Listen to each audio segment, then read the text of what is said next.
नमस्कार, बड़ी बहस छत्तीसगढ़ में आपका स्वागत है। मैं हूं आपके साथ पराग गुप्ता।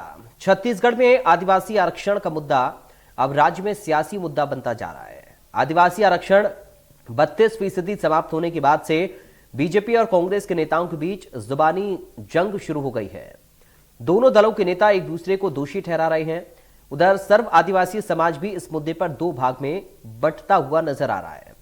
आदिवासी समाज का एक धड़ा जहां सरकार का समर्थन कर रहा, तो वहीं दूसरा धड़ा आदिवासी विधायकों और सांसदों की चुप्पी पर मोर्चा खोलने की तैयारी कर रहा है।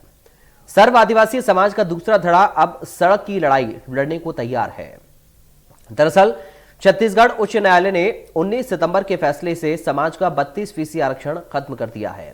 छत्तीसगढ़ सर्व आदिवासी समाज सोहन पोटाई धड़े के कार्यकारी अध्यक्ष बीएस रावटे का यह कहना है कि राज्य सरकार ने इस फैसले के खिलाफ उच्चतम न्यायालय में अपील दायर करने की बात कही थी। आज 1 महीने से अधिक का वक्त हो गया, सरकार अदालत नहीं पहुंच पाई। इससे आदिवासी समाज में नाराजगी है। आज इसी मुद्दे पर होगी बात। हमारे साथ कुछ खास मेहमान भी होंगे, लेकिन उससे पहले सीएम भूपेश का क्या कहना है, जरा सुनिए।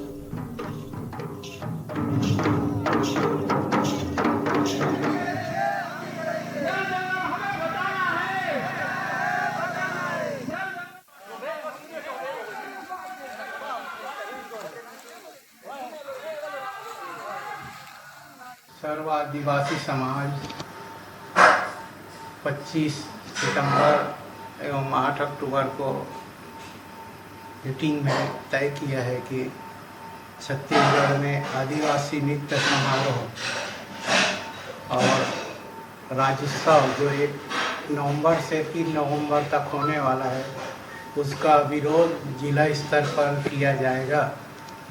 क्योंकि 32% आरक्षण के संबंध में सरकार अभी तक कोई ठोस कार्रवाई नहीं की है, जबकि सुप्रीम कोर्ट ने कहा है कि विधि सम्मत कार्रवाई करें। इस दिशा में छत्तीसगढ़ सरकार बहुत पीछे चल रही है, इसलिए समाज के लोग राज्योत्सव का विरोध करेंगे। हमारे देश में आज़ादी के पहले 2 दल हुआ करते थे, गरम दल और नरम दल। अंततः गांधीवादी विचारधारा की वजह से हमारे देश को आज़ादी मिली। अब ठीक उसी तरह ट्राइबल फेस्टिवल को कुछ लोगों ने विरोध करने का एक जरिया बनाया, जबकि आगे बढ़ के जो हाई कोर्ट में 32%, 12% और 4% की जगह 16% आरक्षण दिए, 50% से ऊपर होने की वजह से कोई कारण नहीं दर्शाए, तो डॉक्टर रमन सिंह जी का भी विरोध इनके द्वारा किया जाना चाहिए।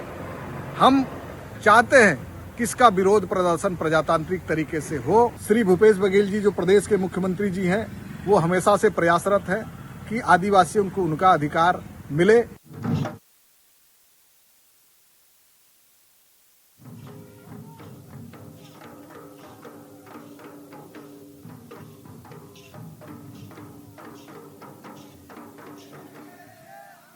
तो आपने रिएक्शन सुने। दरअसल अब आदिवासी आरक्षण पर आर पार छत्तीसगढ़ में इस वक्त देखा जा रहा है, ये सियासी मुद्दा बना हुआ है। कांग्रेस और बीजेपी के बीच में जुबानी जंग है और सर्व आदिवासी समाज भी अब 2 धड़ों में बटा हुआ नजर आ रहा है। आज हम इसी पर चर्चा करेंगे और समझने की कोशिश करेंगे दोनों पक्षों को कि जो धड़ा सरकार का समर्थन कर रहा है, इसका आधार क्या है और विरोध आखिर सरकार का क्यों किया जा रहा है, इसके कारण क्या है। इन दोनों ही कारणों पर आज बड़ी बहस में चर्चा।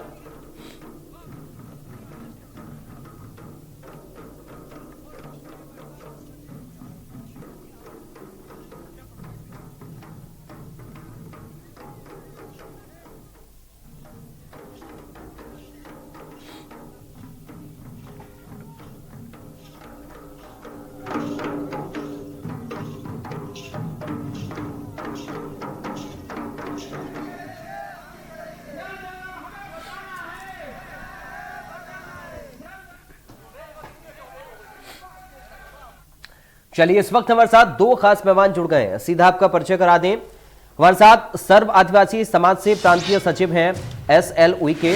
उइके साहब, आपका स्वागत है। साथ ही अरविंद नेताम हैं जो कि संरक्षक है सर्व आदिवासी समाज के। अरविंद नेताम जी, आपका स्वागत है। सबसे पहले अरविंद नेताम जी, शुरुआत में आपके साथ ही कर रहा हूं।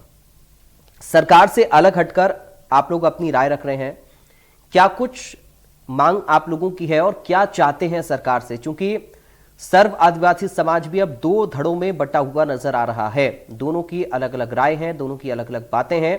इसके कारण क्या कुछ हो सकते हैं, आज हम इसी पर चर्चा करेंगे। सबसे पहला आपका रिएक्शन मैं चाहूंगा अरविंद जी। देखिए, आपने जो बात कही है दो धड़ों की बात, ये मेरा सार्वजनिक जीवन में भारत सरकार में भी जब मैं रहा, मध्य प्रदेश में हम अखिल भारतीय आदिवासी विकास परिषद की स्थापना कार्तिक बाबू ने किया था, उसको देश भर में चलाते थे जी। मध्य प्रदेश सरकार ने हमारे पैरेलल रातों रात बनाया काउंटर करने के लिए। हमारी विशुद्ध रूप से सामाजिक संस्था थी, उस समय की बात कह रहा हूँ।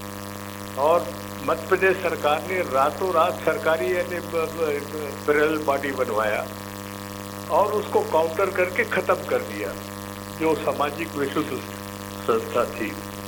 एग्जैक्टली वही स्थिति छत्तीसगढ़ सरकार में, छत्तीसगढ़ राज्य में है।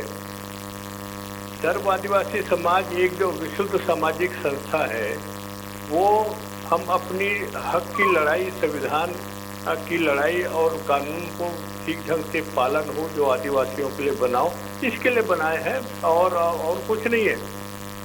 पर सरकार में बैठे लोगों को तकलीफ होती है और कैसे आदिवासियों को बेवकूफ बनाएं और दबा के रखें, और उनकी मंशा यही है। और ये पैरेलल बॉडी बनाया जाता है, ये हमारा अनुभव के आधार पे हम कह रहे हैं। तो इससे साफ जाहिर हो रहा है कि सरकार में बैठे लोग कभी आदिवासियों को आगे बढ़ते अपने अधिकारों की लड़ाई के लिए वो बिल्कुल बर्दाश्त नहीं कर सकते। या तो उनकी वाहवाही करें, जय जयकार करें, यही पसंद कोई भी सरकार में बैठे रहो। हम बहुत से सरकार को देखें अपने जीवन में, तो आज छत्तीसगढ़ में भी वही हो रहा है। और ये कंफ्यूजन पैदा करके और प्रयास यही हो रहा है कि जो सामाजिक संस्था के आधार पे बनी जो समाज की बॉडी है, उसको कैसे दबाएं, कैसे कुचलें और ये आवाज भी ना कर सके अपने अधिकारों की, यही बात हो रही है। और आज जो मैं जो बात कह रहा हूँ, पिछले सितंबर महीने में इस राज्य में दो घटनाएं हुई है। एक तो पेशा कानून के लिए सरकार ने नियम बनाया। पेशा कानून को जो पार्लियामेंट ने बनाया 1996 में, वो ऐसा कानून है जो इस देश में हो या प्रदेश में हो, आदिवासी समाज को जल जंगल जमीन पे अपनी कुछ अधिकार दिया है जी। उसको कैसे नियम बनाना चाहिए था सरकार को कि पेशा कानून कैसे लागू किया जाए। यहाँ तो पेशा कानून को कैसे खत्म किया जाए या बंद किया जाए, या आदिवासियों को जो भी कानूनन अधिकार है उसको कैसे वंचित किया जाए। ये दूसरी घटना जो मैं कहना चाहता हूँ, छत्तीसगढ़ जो हाई कोर्ट का फैसला है, इसमें हमारे सारे अधिकार की करीब करीब नौकरी चाकरी के अधिकार तो खत्म ही हो गया। अब उम्मीद नहीं करना चाहिए इस राज्य में कि नौकरी चाकरी आदिवासियों को मिलेगा जी। दोनों घटनाएं मैं कह सकता हूं दावे के साथ में सरकार की निकम्मापन या जानबूझ के ऐसा, चाहे पेशा कानून का हो, चाहे छत्तीसगढ़ हाई कोर्ट में सरकार ने हमारी लड़ाई नहीं, चीफ जस्टिस को कहना पड़ा कि राज्य सरकार ने हमको आदिवासियों के रिजर्वेशन के बारे में समझा नहीं सकी। तो इतनी बड़ी कमेंट अगर हाई कोर्ट के चीफ जस्टिस करता है तो अब सारा एक्सपोज हो गया राज्य सरकार। तो ये साफ हो गया दो घटना जो हमारे जीवन में इतने साल की आज़ादी के बाद कह सकता हूँ कि इतना बड़ा इस प्रदेश के आदिवासियों के लिए इतना बड़ा गाज गिरना जिसको कहते हैं कि हमारी जल जंगल के जमीन के अधिकार खत्म हो गया, हमारे नौकरी का अधिकार खत्म हो गया, तो बचा क्या इस राज्य में आदिवासियों के लिए? तो हम क्या सरकार की आरती ले और उनकी महिमा मंडल करें, बहुत बढ़िया किया है? क्या सरकार यही चाहती है? अरे बाबा साहब अम्बेडकर के संविधान के हिसाब से हम अपनी बात कहते हैं और उसकी मांग सरकारों के सामने, चाहे राज्य सरकार और केंद्र सरकार के सामने रखते हैं। तो ये स्थिति बनी है, तो हम करेगा क्या ये आदिवासी समाज? हम आपसे ही जानना चाहते हैं कि जब हमारे सारे अधिकार खत्म करने की और ये सब कुचलने की व्यवस्था हो रही है, तो अब करेगा क्या आदिवासी समाज, सिवाय इसके कि आंदोलन करने की? और क्या है जो एक प्रजातांत्रिक अधिकार है वही कर रहा है जी। तो ये जो आपने कहा पैरेलल बॉडी, ये सरकार की बनाई हुई बॉडी है और उसको सामाजिक जो समाज ने जो बनाया है उसको कैसे खत्म करना है, हमारी आवाज कैसे बंद करना है, इसका षड्यंत्र राज्य सरकार की पूरी तैयारी के साथ है। और हम समझ रहे हैं, हम राजनीति में इतने साल हैं, हम बेवकूफ नहीं है, तो समझ रहे हैं। तो ये हम कहना चाहता हूँ। ठीक है, अब मैं एसएल उइके साहब का कमेंट पे लूँगा। उइके साहब, आप सरकार के पक्ष में अपनी बात को रखेंगे, क्यों ये आपस में ही दो धड़े हमें नजर आ रहे हैं? आपका पक्ष आखिर है क्या? क्योंकि अगर एक धड़ा सरकार के विरोध में है तो एक पक्ष में नजर आ रहा है। आखिर ये राय क्यों अलग अलग सर्व आदिवासी समाज के अंदर ही नजर आती है? कहाँ पर कमी सरकार की है और कहाँ पर आपको बेहतर सरकार नजर आती है? उनके साथ देखिए, माननीय अरुण नेताम जी हमारे काफी वरिष्ठ हैं, हमारे हरिजन समाज के, हम सब उनका काफी आदर करते हैं, सम्मान करते हैं जी। और विगत कई सालों से निश्चित तौर पर उनकी एक सक्रियता सहभागिता रहता है, लेकिन इस मामले में हमारी मैं उनके बातों से सहमत नहीं हूँ। कोई भी संगठन को फिलहाल छत्तीसगढ़ राज्य बनने के बाद विशेषतौर पर सर्व आदिवासी समाज को कोई भी सरकार चलाने का प्रयास नहीं कर सकती है। सर्व आदिवासी समाज एक अपने आप में बहुत ही मजबूत सामाजिक संगठन है और उन्हीं का संघर्ष था कि जो 2012 में 25% का आरक्षण मिला था। इसके पीछे पूरा समाज का कितना आंदोलन किए, कितना हम लोगों ने ज्ञापन दिए, कितना हम लोग ने सामाजिक बैठकें की, ये सभी हम सब का मेहनत था, समाज का मेहनत था और हमारे माननीय लोग का भी मार्गदर्शन था, जिसके वजह से ये हमको ये अधिकार प्राप्त हुआ था। ये बिल्कुल सहमत योग्य नहीं है कि सरकार कोई पैरेलल बॉडी बनाई हुई है। वस्तुतः 2021 में जब सर्व आदिवासी समाज का जब चुनाव जब हुआ था 21 फरवरी 2021 को जी बंजारी में, तो जो निर्वाचन अधिकारी थे उन्होंने चूंकि वो चुनाव की परिस्थिति नहीं करवा पा रहे थे, इसलिए उन्होंने स्थगित कर दिया। स्थगित करने के बाद सब चले गए। अब चले जाने के बाद में शाम को 7:30 बजे स्वयं एक बॉडी इन्होंने घोषित कर दिया कि माननीय श्री सोन पड़ेगी अध्यक्ष बनी। ये कैसे हो सकता है? भाई समाज वहां 10,000 11-12,000 लोग थे और वोटिंग डालने आए थे कि भाई हमको अपना सर्वाधिक समाज का अध्यक्ष चुनना है, निर्वाचन अधिकारी ने स्थगित कर दिया। उसके बाद ये स्वयं गुप्त तरीके से अपना घोषित कर दिए। घोषित करने के बाद में चूंकि एक रजिस्टर्ड बॉडी है और रजिस्टर्ड बॉडी होने की वजह से उन्होंने फिर रजिस्ट्रेशन एक धड़े को मिला जो लीगल वे में चल रहे थे, तो इन्होंने छत्तीसगढ़ राज्य आदिवासी बनाए। अब छत्तीसगढ़ राज्य आदिवासी बनाए थे तो उसको समाज का समर्थन नहीं मिला। समाज का समर्थन नहीं मिला तो ये इलीगल रूप से छत्तीसगढ़ सर्व आदिवासी समाज का नाम लेते हैं। रही सवाल इसमें कोई भी धड़ा हो, चाहे कोई भी सामाजिक संगठन हो, कोई भी सरकार जो है छत्तीसगढ़ राज्य बनने के बाद में कोई भी चलाने का प्रयास तो कम से कम नहीं कर सकती है। अभी जो नेशनल ट्राइबल फेस्टिवल हो रहा है, भाई ये हमारा कार्यक्रम है, हमारे आदिवासी समाज का कार्यक्रम है। हम अपने ही कार्यक्रम का क्यों बहिष्कार करें, क्यों बाइकाट करेंगे जी? ये जो कार्यकारी अध्यक्ष श्री BS रावटी जी ने जो जारी किया है उससे बिल्कुल भी सहमत नहीं है। हमें अपना कार्यक्रम को बहिष्कार नहीं करना है और ऐसा कोई सर्व आदिवासी समाज ने निर्णय लिया भी नहीं है। अब जो हाईकोर्ट का जो 32% वाला जो मामला है, हम लोग ने उस समय भी कहा था कि भाई उस समय की जो भी सरकार थी उससे हमने मांग किया था कि भाई बोले साहब आप ऐसा करिए कि 50% की सीमा से मत जाए, अन्यथा ये हाईकोर्ट में जाएगा, ये चैलेंजेबल है। ये तो हर कोई जानता है कि 50% की सीमा से बाहर रिजर्वेशन का प्रोविजन नहीं हो सकता है। इंदिरा साहनी का जजमेंट है, इंदिरा साहनी वर्सेस भारत सरकार 1992 का जजमेंट, कि जो हालांकि वो सेंट्रल गवर्नमेंट के लिए था, कि ओबीसी के लिए 27% और ST/SC के लिए 22.5%, दोनों मिला के 49.50% हो रहा था, जिसको राउंड फिगर 50% कर दिया, कभी 50% के से ज्यादा नहीं होना चाहिए। उस समय भी हमने मांग किया था। जैसे ही 2012 में नोटिफिकेशन हुआ 16 मार्च 2012 को, 2012 में ही 12 याचिकाएं लगी उसके खिलाफ, 12 याचिकाएं। और टोटल अभी जो 19 सितंबर को जजमेंट आया है उसमें टोटल 20 याचिकाएं थी, जिसमें से 12 याचिकाएं तो 2012 में ही लग गई। उस समय से लेकर जो अभी जो सुनवाई जो चल रही थी, निश्चित तौर पर बहुत दुर्भाग्य है। हम सब आदिवासी समाज बहुत उद्वेलित है और एक बहुत ही हलस महसूस कर रहे हैं। ये हुआ कैसे? मैंने 96 पेज का जजमेंट को मैंने पढ़ा है, भली भांति और अच्छे से पढ़ा है, और उसमें पूरी बार बार उसी चीज में आया है कि भाई 50% से ज्यादा हो गया। देखिए, चाहे हाई कोर्ट हो चाहे सुप्रीम कोर्ट, अभी तक हमने ये नहीं देखा कि उसको ST/SC के रिजर्वेशन में कोई आपत्ति है।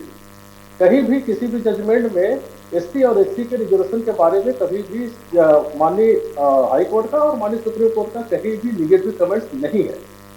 यदि कमेंट्स है तो OBC के परसेंटेज की तरह आता है, जिसके कारण से 50% का सीलिंग को क्रॉस कर जाता है।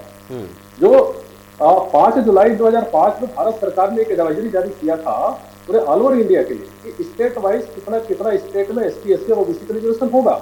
जिस समय 12% का रिजर्वेशन हो रहा था, उस समय भी हमने स्थापित को दिया था, सभी जगह दिए थे, और सभी एक हमारे माननीय विधायक, हमारे माननीय मंत्री, हमारे सेक्रेटरी, माननीय मुख्यमंत्री, सबको हमने कहा था कि बोले साहब ये भारत सरकार ने बहुत बढ़िया एडवाइजरी जारी किया, आप इसी हिसाब से कर लीजिए।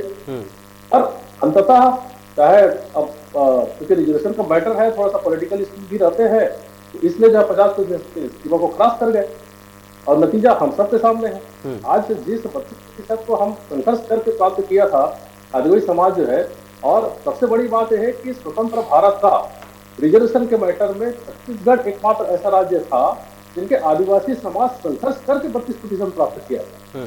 और हम आज भी कमिटेड है कि हम 32% हम लेके ही रहेंगे, किसी भी सूरत में हम लेके रहेंगे। वो हमारा संवैधानिक अधिकार है। संविधान के अनुच्छेद 16(4) में बहुत स्पष्ट प्रावधान है कि जनसंख्या के अनुपात में अनुसूचित जनजातियों को, अनुसूचित जाति और जनजाति को रिजर्वेशन का पात्रता है, तो वो तो हम लेके ही रहेंगे और हम कमिटेड हैं। अब रही सवाल, इसके लिए हमारे जो जितने भी जनप्रतिनिधि है, जैसे कि प्रक्रिया होती है, निर्णय तो सरकार को ही लेना है जी, सवाल ही नहीं है। इसलिए हम बातें हम सरकार के समक्ष रखते हैं। हमारे विधायकों के साथ में और माननीय मंत्री साथ में 8 तारीख को बैठक भी हुई इस मामले में कि भाई हम जानना चाहते थे उनका व्यू क्या था, वो भी आहत है। ऐसा छत्तीसगढ़ में ऐसा कोई जनप्रतिनिधि नहीं होगा, चाहे सांसद विधायक तो वो तो है ही जो है, चाहे सरपंच हो, चाहे जनपद सदस्य हो, चाहे जिला पंचायत सदस्य, कोई भी निर्वाचित जनप्रतिनिधि 32% के खिलाफ में हो ही नहीं सकता। ये अधिकार की भी बात है और भावनाओं की भी बात है। ठीक है, तो निश्चित तौर पर इसके प्रति हम बिल्कुल कमिटेड है। रही सवाल ये जो महोत्सव वाली बात है, तो निश्चित तौर पर ये तो अपना जो नेशनल ट्राइबल फेस्टिवल है तो हमारा ही प्रोग्राम है, हम अपने प्रोग्राम को क्यों विरोध करें? विरोध करें तो किसी अन्य कार्यक्रम का करें।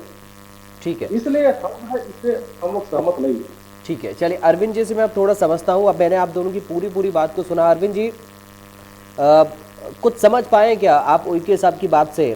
क्योंकि वो जो बात कर रहे हैं, कितना आपको इत्तेफाक होना चाहिए उनसे। अब अगर हम प्रोग्राम की बात करें, राज्योत्सव की बात करें, तो वो कह रहे हैं कि हम अपने प्रोग्राम का विरोध क्यों कर रहे हैं आखिर? नहीं गुप्ता जी, मेरा ये कहना है कि जिस राज्य में जल जंगल जमीन के अधिकार खत्म हो जाए जी, जिस राज्य में हमारी रिजर्वेशन खत्म हो जाए, तो उसके बाद उत्सव मनाएं जी, आरती लें। अगर समाज के कुछ लोगों को सरकार का आरती लेना है, उनको पूरा अधिकार है, हमें कोई ऐतराज नहीं है। बढ़िया जय जयकार करो, उत्सव मनाओ।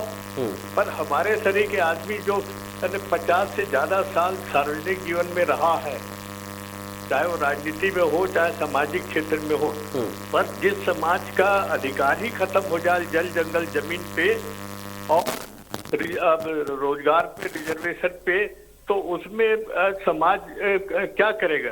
हम आपसे ही पूछते हैं ना भाई, कि आप आरती लें क्या सरकार की जय जयकार करें? अगर उइके जी बहुत अच्छा लगता है जय जयकार करिए भाई, आप कर ही रहे हो आप लोग, उसमें क्या दिक्कत है? हमें कोई एतराज नहीं है, अच्छा करिए। ये तो समाज फैसला करेगा समय पे कि कौन सही है कौन गलत है। तो इस प्रकार की ये जो कह रहे हैं, अब बहुत विवरण से कह रहे थे कि हम रिजर्वेशन, अरे सरकार ने हाई कोर्ट में हमारे पैरवी ठीक से किया ही नहीं। मैं सुप्रीम हाई कोर्ट के चीफ जस्टिस की जो टिप्पणी है उसकी बात मैं कर रहा हूँ, उसका क्या जवाब है समाज के सामने? जो पैरवी कर रहे हैं कि अब ऐसा हुआ अब ऐसा हुआ। ये अगर कुछ करना है तो हिम्मत दिखा के लड़ो, नहीं तो फिर जय जयकार करो, दोनों में से एक हो सकता है।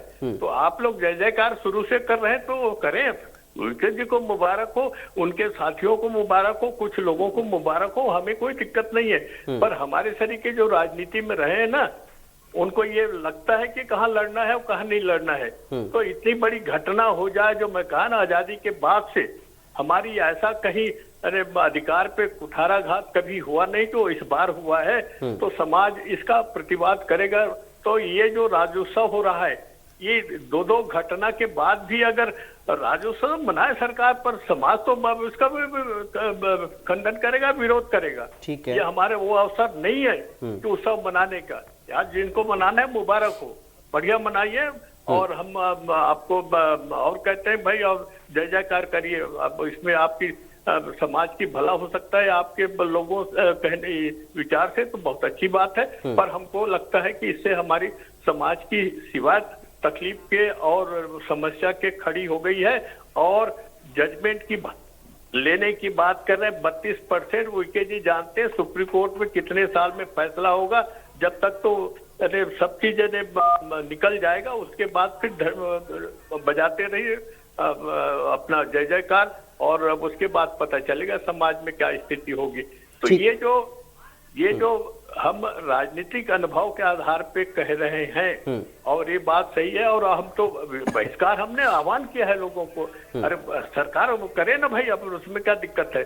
पर समाज को इन्वॉल्व क्यों करे कि हम उत्सव मनाए इतनी घटना होने के बाद? हम इससे सहमत नहीं है, हम बिल्कुल इसका विरोध करेंगे। क्यों नहीं करेंगे? ये हमारा संवैधानिक अधिकार है। जहाँ हमारा अधिकार का हनन हो, वहां तो हम चुप नहीं बैठने वाले हैं। ठीक है, वही के साथ 2-3 चीजें बड़ी महत्वपूर्ण है। एक तो ये देखिए, नेतान साहब कह रहे हैं कि पैरवी सरकार की ओर से नहीं की गई, इस बात को आप लोग स्वीकार करने को तैयार क्यों नहीं है? और जब हमारे समाज से हमारा अधिकार छीनने की कोशिश होगी तो क्यों ना इसके खिलाफ आवाज उठाई जाए। और जो लोग समर्थन में है उनको आने वाले वक्त में समाज जवाब देगा। क्या इत्तेफाक आप रख रहे हैं इन बातों से? के साथ संक्षिप्त में आपको शॉर्ट में उत्तर चाहूंगा। देखिए ये आदिवासी समाज का अपना एक मांग है, अपना एक आंदोलन है, और अपना एक रास्ता है।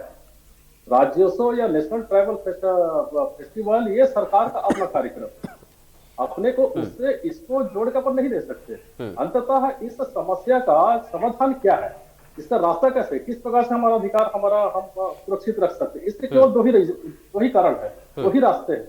एक पहला रास्ता ये है कि जो हाई कोर्ट ने जो स्टे दिया है उसके खिलाफ सुप्रीम कोर्ट में जाए। हमारे कुछ सामाजिक संगठन के लोग गए भी हैं, याचिका एक्सेप्ट हुआ भी है। सरकार अपने तरफ से अपनी पूरी तैयारी कर दिया, वो ऐसी कर दिया, वो भी अपने लगे हुए हैं। ठीक है। दूसरा, हमने जो हाई कोर्ट में जो हमारे जो सर्ववादी समाज के इंटरमीडिएट ने भी वहां याचिका लगा दी है। तो ये तो उसका निराकरण का अधिकार प्राप्त करने का एक रास्ता है। दूसरा रास्ता ये है कि क्योंकि 50% की सीमा से ज्यादा हो चुका है, तो इसका और क्या तरीका है, क्या वैधानिक तरीका है? इसका दूसरा वैधानिक तरीका है तमिलनाडु पैटर्न। तमिलनाडु में 69% रिजर्वेशन है। ठीक है, और ये 94 से है, 1994 से है जी। और उन्होंने क्या किया, जब इंदिरा साहनी के केस आया था तमिलनाडु के प्रकरण में 1992 में, तो उन्होंने ऑल पार्टीज मीटिंग बुला के विधानसभा का विशेष सत्र पारित करके, विशेष सत्र आहूत करके, उन्होंने 69% को विधानसभा में सर्वसम्मति से पारित करके उन्होंने राष्ट्रपति के पास भेज दिया। इसको आप 9 शेड्यूल में डाल दीजिए। तर्क देखिए सर, आप दोनों के अपने अपने हैं, और हम तो उम्मीद यही करेंगे कि सॉल्यूशन हो, जो भी समाज की मांग है उसका समाधान होना चाहिए। आप लोगों ने अपने अपना पक्ष रखा। आज चूंकि मुझे वक्त इतनी इजाजत दे रहा है, बहुत शुक्रिया आप दोनों खास मेहमानों का। उइके साहब आपका शुक्रिया, नेताम साहब आपका शुक्रिया अपना अपना पक्ष रखने के लिए। तो आपने देखा, आदिवासी आरक्षण पर आर पार है, लेकिन बड़ा सवाल यह है क्यों सर्व आदिवासी समाज में ही रार है। नमस्कार।